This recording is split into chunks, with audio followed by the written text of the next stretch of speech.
What's up, guys? So we have a little bit of information on Necromancy here. Now, this is going around and I've had someone send this to me. I do believe some people are looking at it on stream right now, some of the content creators, and I do believe this was actually leaked a while ago, but we've just kind of like got news on it right now.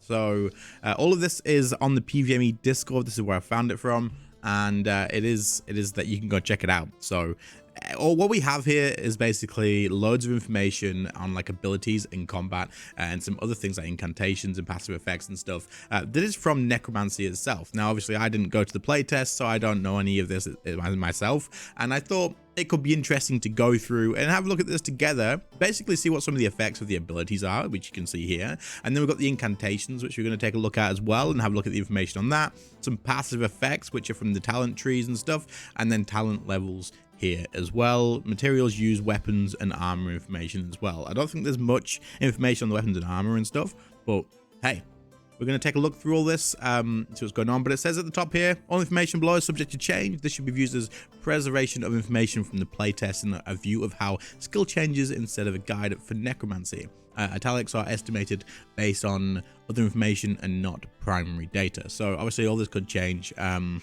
this is stuff I believe that someone from PVME has gathered from like content creator videos that were shared on YouTube and stuff.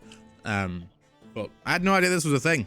So we're going to take a look at it and see what's basically in it. So let's, that's not exactly what I want to do. So we're going to start just basically at the top and just go through. So we know that this is the auto attack ability from Necromancy. This is all the abilities. We'll go from left to right, I suppose. That's probably the best way to do it.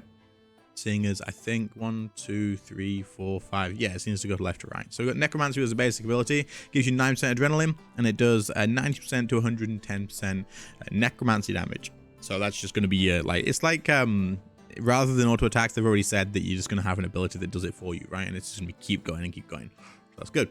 Then we got Finger of Death, which is level 1 Necromancy. So we'll have this straight away.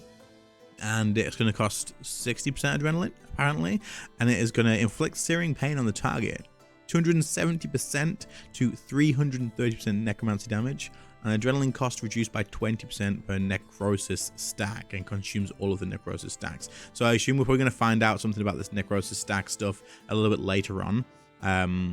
Here, there's such a death, for example, generates 2 necrosis stacks. So using this will then give you a stack, and then this will cost 20% less adrenaline for each necrosis stack that you have. So there'll probably be other things that also give you the stacks and stuff, and we'll see what happens with this. But there we go. Damage cap is 30k on the Finger of Death, by the way. Damage cap is 30k. So you're going to be able to hit up to 30k, apparently. I don't know, dude. That's pretty interesting. I was going to say, 330% damage seems insane, but there you go.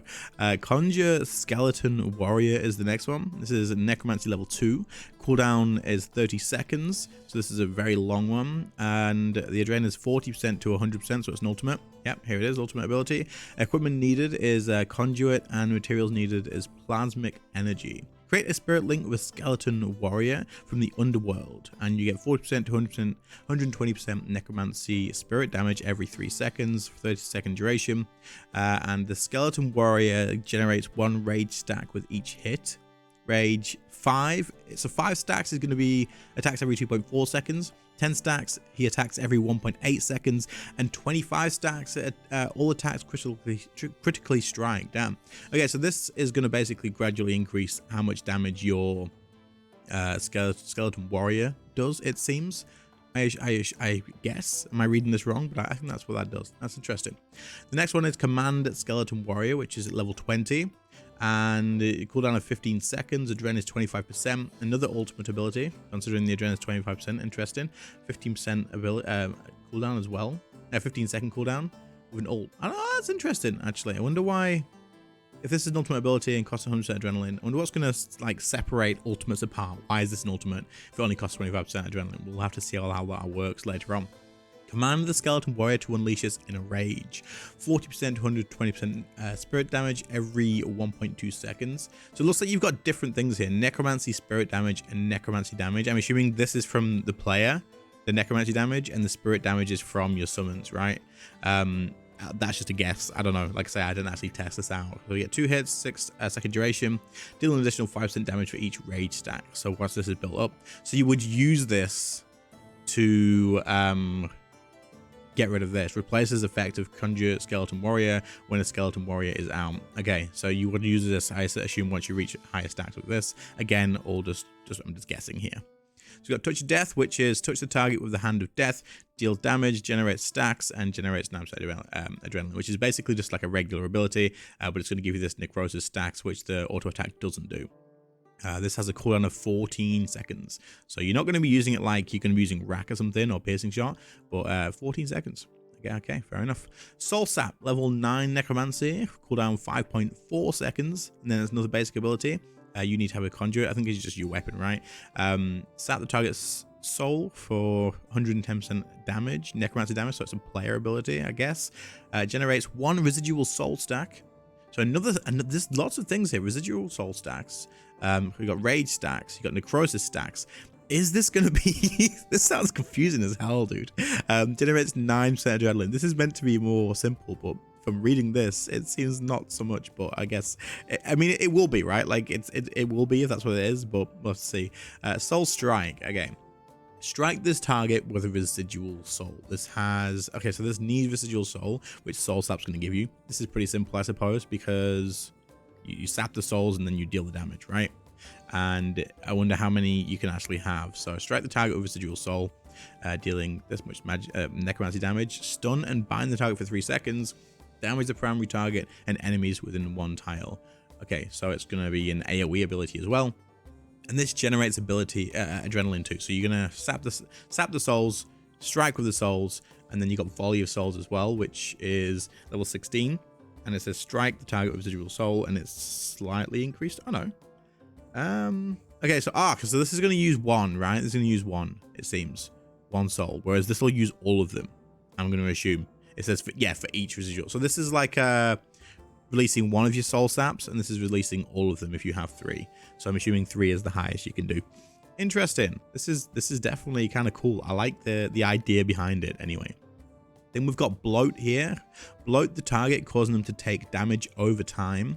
135% to 165% necromancy damage. So another player used ability, if this is how that actually works. And then Swollen from the inside. 10% of initial ability damage per hit.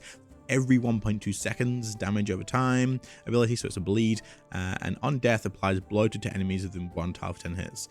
Applies Bloated. So this applies Bloated for 25 hits. Okay, so this is kind of like the combustion shot, or whatever it's called, corruption shot and corruption blast, I suppose. Like, it spreads, but 25 hits? Damn. If I'm understanding that right, that's a lot of ticks of damage. So interesting. The next one is Conjure Putrid Zombies, Necromancy level 40. Cooldown is 30 seconds. This is another ultimate. Adrenaline is 40% to 100%. It's interesting how the adrenaline changes. I wonder if it says down here something's going to affect the adrenaline, but it doesn't seem to. So it says create a spirit link with a pair of putrid zombies from the underworld. 40% to 6% necromancy spirit damage every 3.6 seconds. 30 seconds duration. Spirit link. Skeleton warrior emits a fetid stench.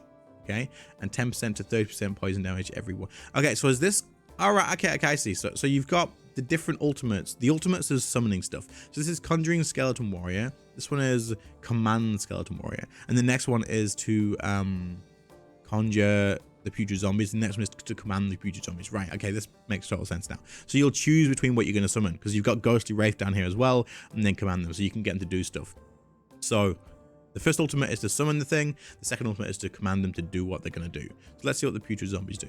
Command the putrid zombies to explode, dealing spirit damage 210% to 420% to enemies within 2 tiles. So this is AoE. So this one is, I believe, all single target. Yeah, and it could probably be more damage possibly than this on a single target, but this is AoE. And it seems like pretty good AoE damage as well. So interesting. Okay, so you summon these, they do AoE damage, tick damage over time, and then these blow up and do even more AoE damage. Cool. Blood Siphon. Siphon the health of nearby enemies before releasing a powerful attack on your target. Then you do 18 to 27% for every per hit, every 1.2 seconds to all enemies within 2 tiles of the target.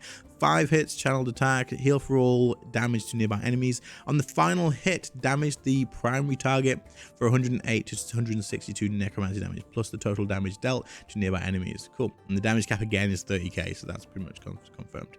Interesting. Right, next one.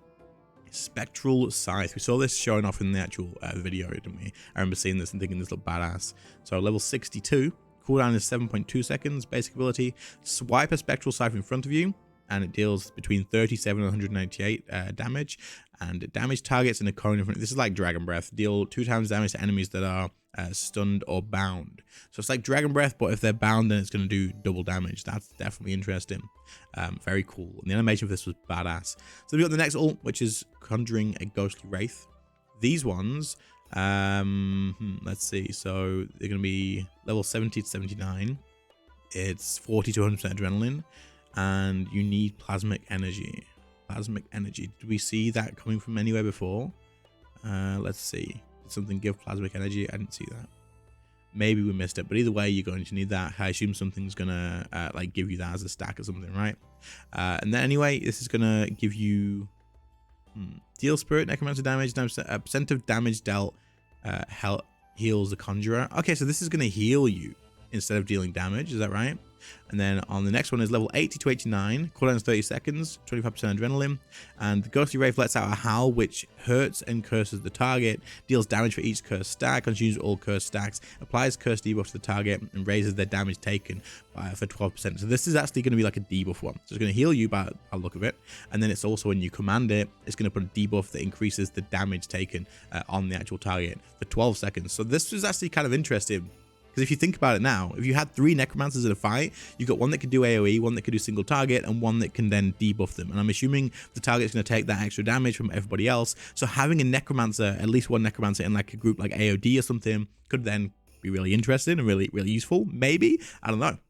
If you went to like duo Solak, maybe have one person using the Ghostly Wraith, one person using the single target one. I don't know, this is just like a guess, but definitely interesting. Death Skulls. Launch a Fury of Skulls at the target. 200% to 400% necromancy damage, and target a random enemy on hit within 5 tiles to attack, prioritizing those with higher maximum life points. Triggers up to 4 times disabled in PvP. Okay, so I mean the PvP doesn't matter too much, but this is an ultimate. This kind of makes me think of Unload, I suppose, but I guess it's just random enemy on hit. Targets a random enemy on hit within 5 tiles to attack, prioritizing those with higher life points. I guess this is, if you were, it's AoE, right? But if you were just against one target like Raksha, then it would all hit Raksha, right? So, yeah. Living Death. Necromancy, level 80 to 89. Cooldown's 90 seconds. Another ultimate. But there's so many ultimates, bro. Like 1, 2, 3, 4, 5, 6, 7, 8 ultimates. This is crazy. Master your instincts and transcend into a skeleton. Applies a buff to necromancy damaging abilities for 30 seconds. So you become a skeleton basically and get a damage buff. Cool. So that's the abilities that we can see so far. Obviously, if I misunderstood any of this, like I said, I've not tested any, I didn't do the test or anything. I'm just reading them and kind of guessing how this works.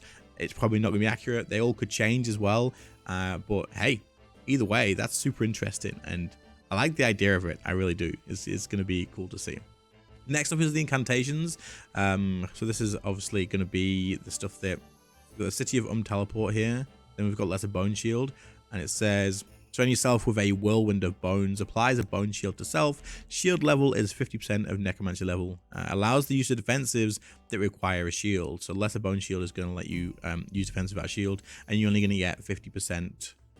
What's this? Applies a bone shield to itself. Shield level is 50% of the necromancy level. So if you had level 99 or level 100, because we have to 120, right? Make it easy. Level 100 necromancy, you would have a tier 50 shield, I guess, is how that's going to work. Threads of Fate applies a chaining or AoE effect to certain necromancy abilities. Okay. So you're going to need runes and stuff for this as well to cast this. So incantations are like spells, like a spell book, right? It seems like. And this is applies a chaining or AoE effect to certain necromancy abilities. So does this mean that like it's like Greater Chain? but for necromancy abilities, and it's going to cost you runes instead. So you would cast this. I wonder if these are off global cooldown as well. I don't actually know, but if they are, then that is really interesting. You could cast this, then use something else. And if you use this plus an AoE, would you get double AoE? Who knows? Who knows? Next one is life transfer. You need miasma runes for this, and it has a cooldown of 15 seconds. This one has a 6-second cooldown for the other one, the AoE one. Sacrifice part of your life to extend your link to spirits from the underworld. Minus 50% damage to self. Okay. Extend. Oh no, it might just be 50% damage to self, actually, not minus. And then extend the duration of each active spirit link by 15 seconds. So this, yeah, okay. So this is going to be 50% damage to self, and then it's also going to extend the duration of like your summons.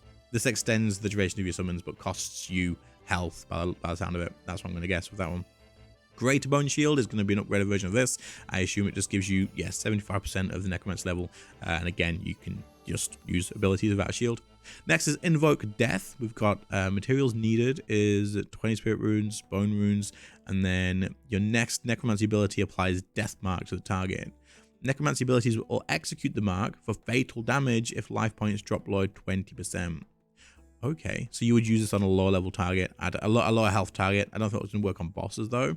Maybe it wouldn't. It'll just increase the damage that you deal, but definitely interesting. Has a cooldown of only has a cooldown of 3.6 seconds. Holy hell. Okay. I don't know then. That's interesting. Life points cap is 30k. That sounds insanely strong, but I could be misunderstanding. Like everything else in here, I could be complete misunderstanding. Split Soul. Okay, so deals 4 times the damage that would be healed by Soul Split. Wait, what? That's okay. That's normal, actually, right? That's the same as that. That's an ECB, isn't it? That's just ECB spec, but for Necromancy on its own. Cooldown is 21 seconds. The duration is 15 seconds. Okay, so you can't have this up all the time like you can with an ECB. So ECB is still like, you can have it up 24/7, right? So that's cool. That's interesting. I don't know if I think 4 times the damage is the same. You guys will have to let me know if you know this, but I don't know if that's the same as thing or better or worse. Darkness is materials needed 20%, 20 spirit runes, 30 bone runes, and applies darkness to self, 30-second duration, and 25% chance to dodge incoming attacks. Okay, so you're getting like an evasion effect on incoming attacks for 25%. That's really good. This is going to be a really interesting style if you think about it. Like, this is kind of like a weaker Animate Dead in a way. You're just going to be dodging some of the attacks. Cool. So next we've got some passive effects. So these are going to be like your talent trees, I suppose. And you've got adrenaline cost for conjure abilities minus by 80%. Then you've got the next one. The current final conjure cost is 40%. Are these just increasing in levels? Okay, yeah, they are. So it's the same thing, but it is going to give you a possible decreased conjured command adrenaline cost, extension for conjure durations, possibly extends incantation durations. Okay, so this is just like an extra level of these. So it's the same thing, but it just increases the level.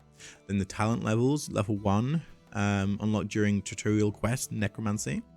Available unlocks is Conjure Skeleton Warrior. And then level 2 is Rune.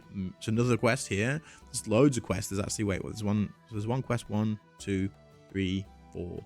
There's one and that's 5th and that's 6th. And then Alpha versus. So there's actually a lot of, there's a quest for each talent here.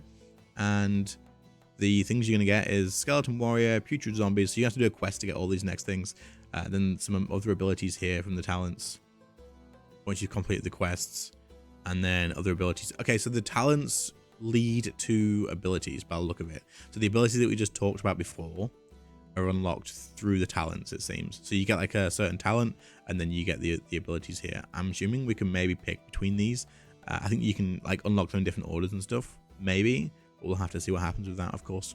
Materials used, spirit runes. These are the ones that we're just talking about up here. These are going to be used for their incantations. And then we've got the weapons and gear. So we've got Death Guard, damage and accuracies. Okay, these don't matter too much, right? Like, we don't need to look at this. It's just the tiers and the damage and accuracy and stuff that we're going to get with it. Tier 95 is confirmed by the look of it on that. And then we've got tier 95 power armor and tier 90 tank armor. So there's going to be tier 95 power armor, it seems, for it as well, which is definitely interesting. Well, that is it. So this was a long video, pretty much 20 minutes, all in one take. I'm not going to edit it much, just put some music in the background probably. Again, this could all change.